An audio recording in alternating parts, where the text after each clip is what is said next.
জানলে তুমি যে মোর বুকুর মাঝ এরি গলা কি বেদনা বলি যারে কেসাতে বইছে নয় প্রতিক্ষণ কি দরে হম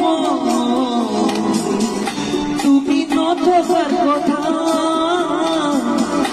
কি দরে বাঁধব